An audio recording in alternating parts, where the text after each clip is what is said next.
Hi there, I'm Antonella, a 32-year-old thriving in the interior design world. I thought I had the perfect family until everything changed when my brother Jake met Vanessa. Antonella, you won't believe it, I've met the most amazing woman. Jake gushed over the phone. I was thrilled for him. Jake and I have always been close, sharing everything. Our parents raised us to be a tight-knit family, always having each other's backs. Fast forward 3 months, and Jake drops a bombshell. We're getting married. I nearly choked on my coffee. Married? Jake, you barely know her. But he was head over heels. The wedding was a whirlwind, and suddenly I had a sister-in-law. At first, Vanessa seemed charming, full of smiles and politeness. But something felt off. During a family dinner, I noticed how she subtly steered conversations. "Oh, Antonella's still single. Don't worry, you'll find someone eventually," she'd say, always with a smile, always with a hint of judgment. I brushed it off, but the comments kept coming, cloaked in sweetness but laced with criticism. One day, while helping Mom in the kitchen, I overheard Vanessa talking to Jake. "Honey, don't you think Antonella's job is a bit unstable? I'm just worried about her future." My blood boiled. I had built my business from the ground up, and it was thriving. Things got worse at Jake's birthday party. Vanessa accidentally spilled wine on my new dress.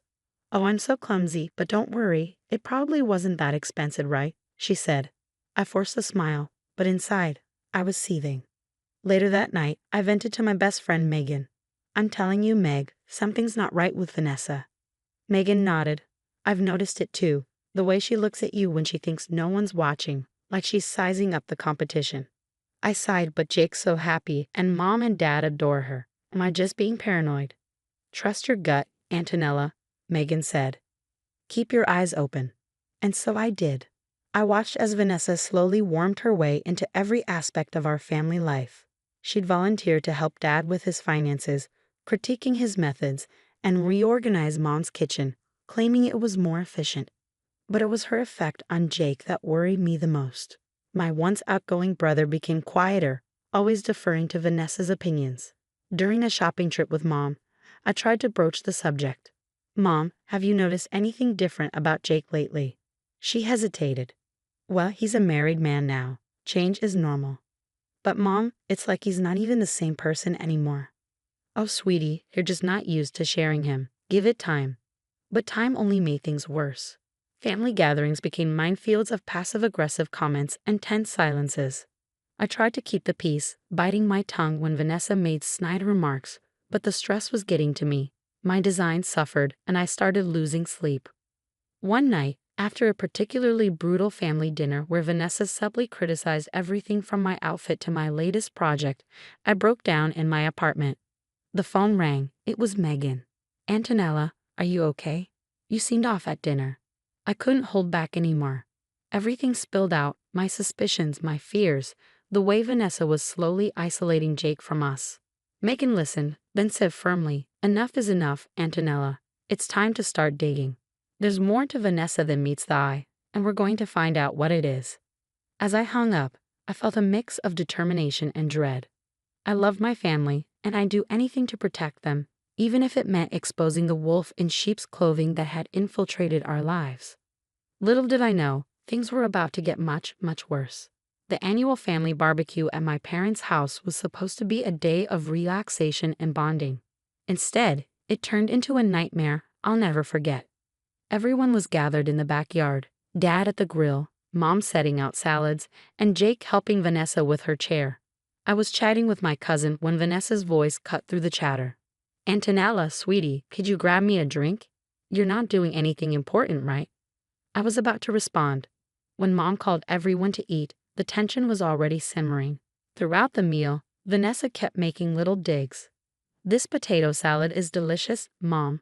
Much better than the store-bought one Antonella brought last time." I saw red. "At least I contribute something, Vanessa. What exactly do you bring to these gatherings besides criticism?" The table fell silent. Vanessa's eyes narrowed. "Well, I bring class, for one thing, something you clearly lack." Before I could stop myself, I shot back class. "Is that what you call being a manipulative b?" "Antonella." Jake interrupted, shocked. Vanessa stood up, tears welling in her eyes. I can't believe you'd say such things after everything I've done for this family. She stormed off, Jake following close behind. I sat there fuming as my parents gave me disappointed looks. Later, as I was helping clean up, Vanessa cornered me in the kitchen. Listen here, you little nobody. Jake is mine now, and soon this whole family will see you for the jealous, pathetic person you are. I couldn't believe what I was hearing. You're delusional, Vanessa. That's when she grabbed a fistful of my hair, yanking hard. Am I? Let's see what Jake thinks about his precious sister now. She dragged me by the hair into the living room, where Jake was talking with Dad. Jake, look what your sister did. She attacked me. Vanessa cried. Jake's eyes widened in disbelief. Antonella, what the hell? I tried to explain, but Vanessa's crocodile tears drowned me out. I think you should leave, Antonella. Now. I left, humiliated and angry. The next day, Megan came over, finding me still in yesterday's clothes, surrounded by ice cream containers. That's it. We're not letting her get away with this. It's time to fight back. Over the next week, Megan helped me start digging into Vanessa's past. We found discrepancies in her stories. The college she claimed to attend had no record of her, and the company she says she worked for didn't exist. Then luck struck. While grabbing coffee, I bumped into Sarah, who introduced herself as Vanessa's former coworker. Oh, you know Vanessa? How is she, still ruining lives? My eyes widened. What do you mean? Sarah spilled everything. Vanessa had a history of workplace bullying, manipulating coworkers and bosses alike. She'd even gotten Sarah fired by planting evidence of theft. Be careful, Sarah warned. Vanessa's dangerous when cornered. I left the cafe, my mind reeling. I had proof now, proof that Vanessa wasn't who she claimed to be. But as I reached for my phone to call Jake, I hesitated. Would he even believe me? Or would this just drive him further away? As I stood there, torn between protecting my brother and preserving what was left of our relationship, I realized this was just the beginning. Vanessa's mask had slipped, and now I had to decide just how far I was willing to go to expose the truth. After weeks of internal debate, I finally made the call. Mike, a private investigator recommended by a client, agreed to meet me at a quiet coffee shop. So you want me to dig into your sister-in-law's past? He asked, glancing at the folder I pushed across the table. Here's everything I've found so far, but I need more, I replied. Mike whistled as he flipped through the pages. Lady, your sister-in-law's got more red flags than a Chinese parade. I'll see what I can do. 2 weeks later, Mike called with news that made my blood run cold. Antonella, your sister-in-law isn't just a liar. She's a professional con artist. Multiple identities, fraud charges in 3 states, and get this, she's been using your brother's business to launder money. My hands shook as I processed the information. How? How is she doing that? Fake invoices, ghost employees, the works. Your brother's company is a ticking time bomb. I thanked Mike and hung up, my mind racing. I had to tell Jake, but how? Before I could decide, my phone buzzed with a text from Mom. Family dinner tonight. Vanessa insists. Please come. Great, just great. The tension at dinner was thick enough to cut with a knife. Vanessa was all smiles. Her eyes were cold when they landed on me. Jake, honey, tell them about our vacation plans, Vanessa said with a tight smile. Jake cleared his throat. Well, we're thinking of taking an extended trip, maybe 6 months. I nearly choked on my wine. 6 months? What about the business? Vanessa's smile tightened. Oh, Jake can run things remotely, right, sweetie? I saw the puppet strings, but Jake just nodded along. After dinner, I cornered Jake in the kitchen. This trip, are you sure about this? He sighed. Antonella, please. Vanessa thinks it'll be good for us to have some time away from everything. I bit my tongue, realizing how deep Vanessa's claws were dug in. Over the next few days, I reached out to Sarah and other victims I had discovered. We formed a support group, sharing stories and evidence. We need to stop her, Sarah insisted during one of our meetings, before she ruins more lives. I nodded, a plan forming. I think I know how. I spent the next week preparing, gathering every shred of evidence. But Vanessa wasn't stupid. She must have sensed something was up. One evening, as I was leaving my office, I found my car tires slashed. A note on the windshield read, "Back off, or next time it won't be just the tires." I called Megan, my hands shaking. She knows Megan. Vanessa knows I'm onto her. Megan's voice was steely. Then we move now, before she can do any more damage. I agreed, setting the plan in motion. I called my parents, Jake, and extended family. Emergency family meeting tomorrow night. It's about Jake's safety. As I hung up, doubt crept in. Was I doing the right thing? What if this backfired? But then I remembered Jake's defeated look and how Vanessa had manipulated everyone around her. No, this had to be done. The next day dragged on forever. I triple-checked my evidence and rehearsed what I'd say. As evening approached, I received a text from Jake. Vanessa's not feeling well. We might not make it. My heart sank. Of course, she tried to avoid this.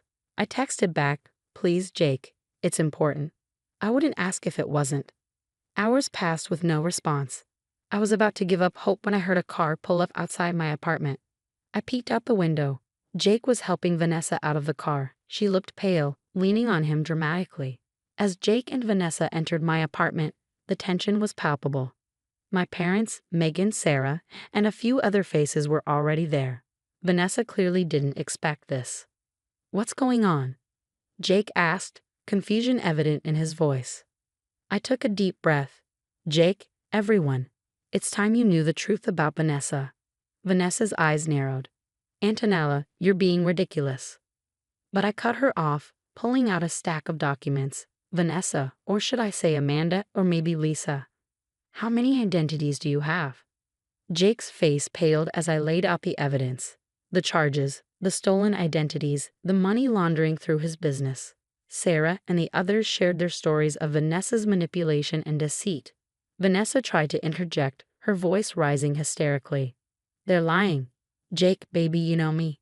But Jake's disbelief was turning to anger. Is it true? Have you been using my company to launder money? Vanessa's mask finally cracked. Her sweet demeanor vanished, replaced by cold fury. You're all idiots. Jake, you were so easy to manipulate, and the rest of you are pathetic. Mom gasped. Dad's fists clenched, and Jake looked utterly broken. Vanessa made a dash for the door, but Sarah blocked her path. Not so fast. The police are on their way. The next few hours were a blur. Vanessa was arrested, screaming threats as she was led away. Jake sat silently, processing everything. Days turned into weeks. Jake filed for divorce and worked tirelessly to save his business from the mess Vanessa had created. I was by his side every step of the way. Months later, as we celebrated the successful relaunch of Jake's company, he pulled me aside. Antonella, I'm sorry I didn't believe you sooner. Thank you for not giving up on me. I hugged him tight, feeling our bond stronger than ever. As I looked around at my family, now free from Vanessa's toxic influence, I realized the importance of trusting your instincts and standing up to those who tried to tear you down. It wasn't easy, but it was worth it. We were free, we were together, and we were stronger for having weathered this storm. And that's the end of Antonella's story. Now, I have a question for you. If you discovered your sibling's spouse was a criminal, would you expose them or keep quiet to protect your sibling's happiness? What's more important, family peace or justice? Drop your thoughts in the comments. This is a tough one, and I'm really curious to hear what you do. If you enjoyed this wild ride, smash that like button.